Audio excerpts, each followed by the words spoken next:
kepada pertentangan agama dalam isu-isu mutakhir ini seperti kalimah Allah dan segalanya yang membawa kepada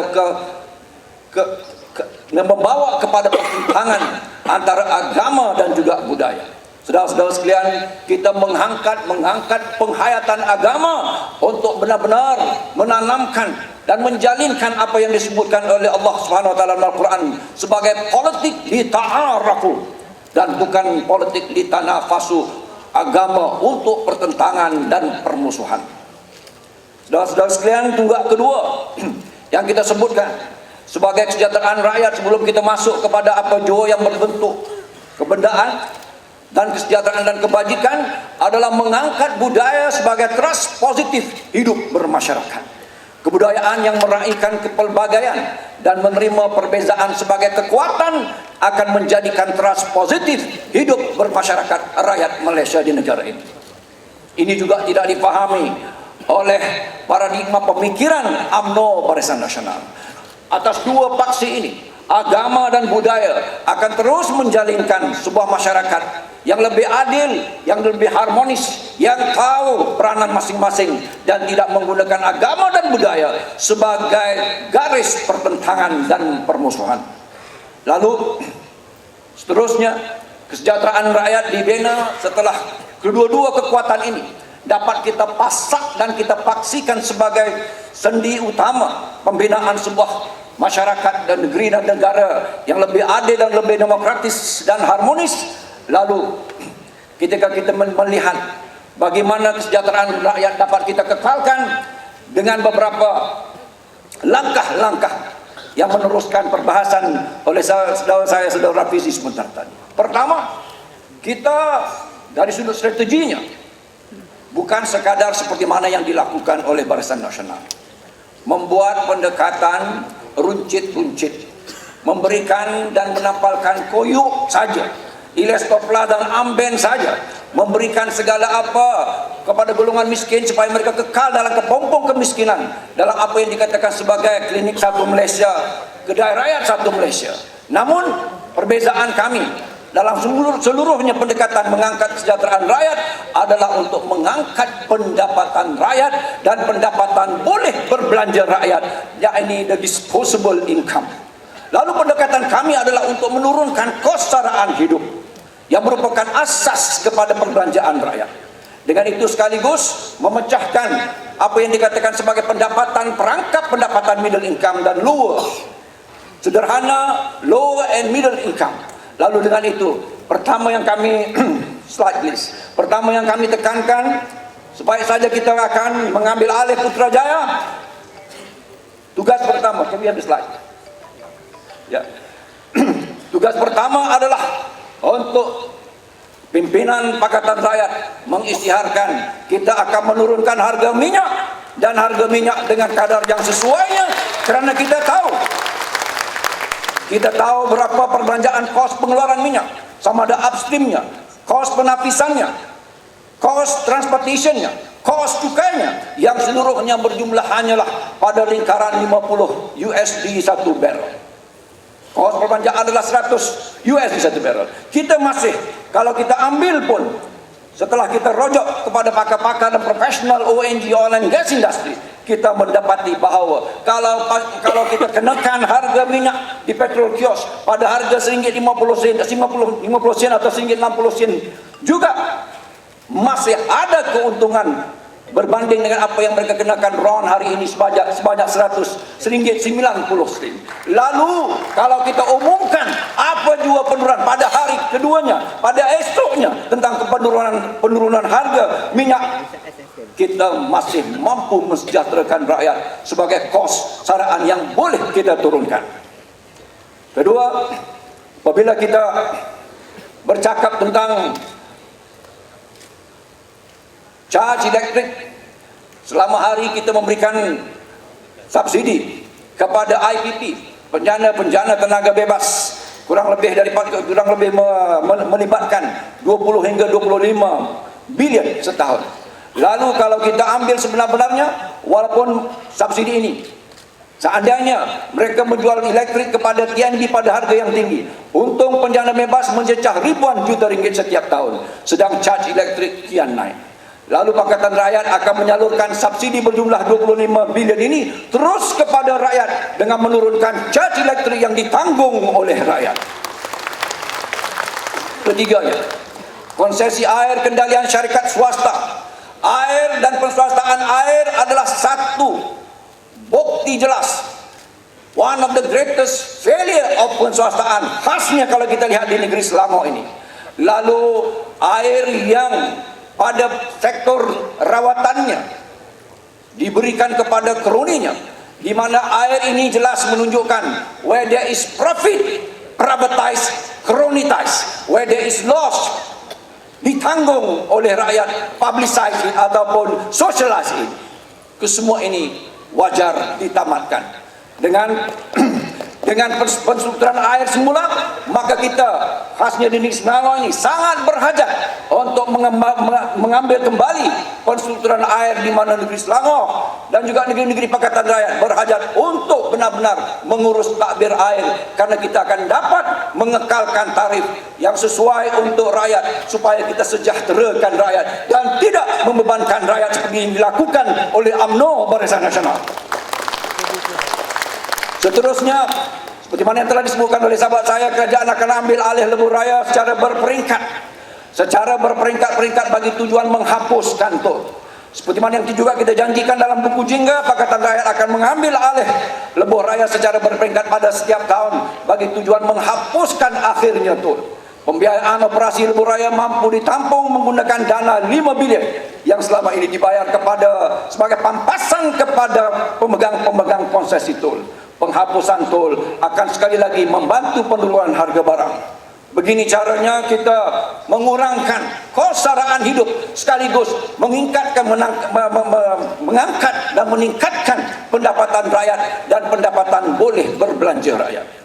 Seterusnya, harga barang akan turun bila mana kita dismantle dan kita rungkaikan dan hapuskan segala bentuk monopoli. Monopoli yang dipegang oleh beberapa orang kroni yang rapat dengan penguasa politik menyebabkan harga barang dikawal oleh mereka. Oleh sebab itu, monopoli merupakan faktor utama yang menyebabkan harga barang terus naik di negara ini. Monopoli mewujudkan dalam kebanyakan sektor di negara ini. Dalam hal pay TV contohnya, pay TV hanya seorang saja, Ananda Krishna, yang diberikan. Dalam bentuk telekomunikasi ada oligopoli, bukan monopoli, tetapi oligopoli yang dikongsi oleh beberapa kroni mereka. Sama ada Berjaya, sama ada China, sama ada Syed Mokhtar. Kesemua ini wajar dan perlu kita rungkaikan, kerana dengan itu Pakatan Rakyat akan menghapuskan segala bentuk monopoli, oligopoli, untuk meningkatkan persaingan di dalam ekonomi yang seterusnya boleh menurunkan harga barang. Dan kita izinkan the market forces, supply demand economics, untuk menurunkan segalanya, menurunkan charge yang ditanggung oleh rakyat, dan dengan itu sekaligus akan menurunkan kos saraan hidup rakyat, sekaligus mengangkat pendapatan dan pendapatan boleh berbelanja ataupun disposable income rakyat. Merombak dasar otomatis ataupun dasar otomatif untuk mengurangkan bebanan rakyat. Di sini juga kita telah mewawarkan sedikit waktu dahulu, harga kereta di Indonesia berbanding pendapatan purata isi rumah boleh disifatkan sebagai antara tertinggi di dunia ini. Ketiadaan kemudahan pengangkutan awam yang sehingga hari ini setelah kita belanja beratus bilion yang berkesan menyebabkan rakyat tidak ada pilihan kecuali membeli kereta persendirian. Akibatnya hutang kereta menjadi bebanan keuangan utama yang ditanggung setiap keluarga. Setiap bulan sejumlah besar pendapatan dihabiskan untuk membayar hutang kereta. Untuk mengurangkan bebanan rakyat sekaligus mengangkat pendapatan mereka dan meningkatkan pendapatan boleh guna ataupun disposable income rakyat, Pakatan Rakyat akan merombak dasar otomatis secara restrain ataupun secara bertahap, yang pada akhirnya akan menyaksikan rakyat mampu membeli kereta, dan kereta nasional tidaklah dilindungi kerana ia hari ini bukan saja dalam tangan kerajaan, bahkan telah bergalih kepada tangan swasta. Syed Mokhtar Bukhari sekali lagi. Tuan-tuan, sekali lagi perumahan selesa dan mampu milik juga merupakan satu yang kita wawarkan, ya, untuk kita berikan, ya, untuk kita berikan peruntukan sebanyak 150.000 unit pada tahap awalnya, dan kita akan lakukan menggerakkan program perumahan selesa dan mampu milik secara besar-besaran untuk mencapai matlamat satu rumah satu keluarga. Ini satu yang kami cukup komited. Mengambil saja dasar yang dilakukan di Selangor, apabila kita melakukan 63 projek tahun lalu berjumlah hampir 500 juta, kita membuat penjimatan sebanyak 102 juta dengan sekaligus memaksud 20% penjimatan. Lalu kalau kita bayangkan kita mentadbir Putrajaya dengan belanjawan pusat persekutuan sebanyak 220, ambil saja 20%, maka kita membuat penjimatan 44 bilion. Jangan ambil 100%, ambil saja 50%, kita sudah punya 222 bilion. Yang dengan itu kita mampu melaksanakan pendidikan percuma daripada peringkat rendah sampailah ke peringkat universiti dan IPT. Lalu kita komited untuk menghapuskan PTPTN dan memberikan mahasiswa dan mahasiswi allowance sara hidup. Ini satu lagi.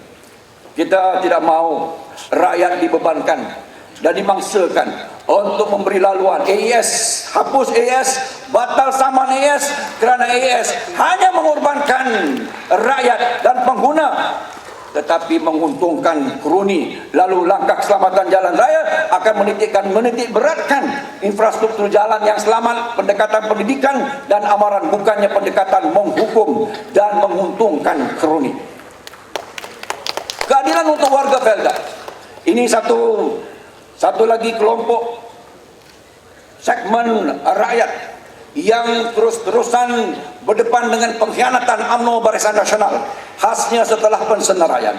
Lalu ringkasnya, sumbangan warga Felda kepada kemakmuran negara adalah sangat kita hargai dan tidak ternilai. Hasil kelapa sawit digunakan untuk membiayai pembangunan yang lain. Oleh itu, warga Felda berhak perkongsian hasil yang lebih tinggi dan adil, dan juga kita perlu memastikan segala keadilan untuk mereka, sama ada dengan isu kadar perahan, pada isu apa yang dikatakan sebagai kembali kita melihat kepada rombakan. Kita perlu melihat bagaimana Felda selepas daripada kita mengambil alih Putrajaya, perlu kita perhatikan sama ada apakah kita akan menyusun kembali dengan rombakan, ya, ataupun membawa kembali Felda ini sebagai satu private entity yang dengan sekaligus akan memberikan ruang untuk kita melakukan pengagihan, sedikit pengagihan kekayaan kepada warga Felda dan generasi kedua dan ketiga. Lalu akhir sekali, belum akhir lagi, dua lagi, keselamatan rakyat. Ya, ini juga justru karena keselamatan kesejahteraan rakyat, kita perlu peningkatan mendadak kes-kes jenayah di seluruh negara, tanpa sama ada bandar maupun desa, sama ada melibatkan orang tua dan muda, melambangkan kegagalan sistem kepolisian ada sekarang. Lalu Pakatan Rakyat tekad dan berazam untuk mengembalikan fokus dan tanggungjawab anggota polis menjaga keselamatan rakyat dan membanteras jenayah. Ini mengangkat kedudukan kehormatan PDRM sekaligus, dan kita akan kembali melihat dan merojok kepada IPCMC untuk kita benar-benar mendayakan polis diraja Malaysia seperti mana berbeza dengan apa yang mereka diperlakukan hari ini oleh kerajaan UMNO Barisan Nasional.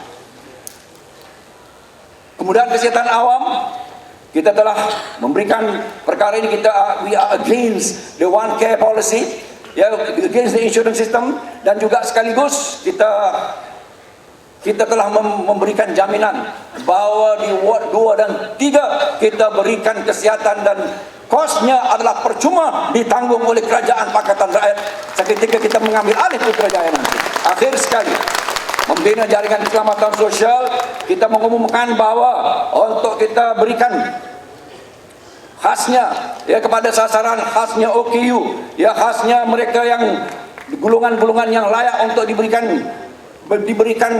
jaringan keselamatan mereka. Bantuan kebajikan yang dibiayai Jabatan Kebajikan Masyarakat hari ini akan kita tingkatkan dari RM300 sebulan kepada RM550 sebulan. Semua keluarga yang berpenghasilan isi rumah di bawah 500 sebulan layak mendapat bantuan kebajikan untuk menghapuskan kemiskinan tegar. Sekian saja sedikit cebisan daripada langkah-langkah yang kami telah susun dan akan kita isytiharkan dari semasa ke semasa pengisiannya, bagaimana kita akan mengangkat kesejahteraan rakyat. Sekali lagi saya ulangi, bukan dengan cara menampal koyok, bukan dengan cara menampal ilas toplas dan memberikan dan mengekalkan mereka dalam kepompongan ataupun kepompong kemiskinan itu, tapi sebaliknya mengizinkan mereka hidup dengan bermarwah, memurangkan kesetaraan hidup dan mengangkat pendapatan, dan pendapatan boleh berbelanja mereka.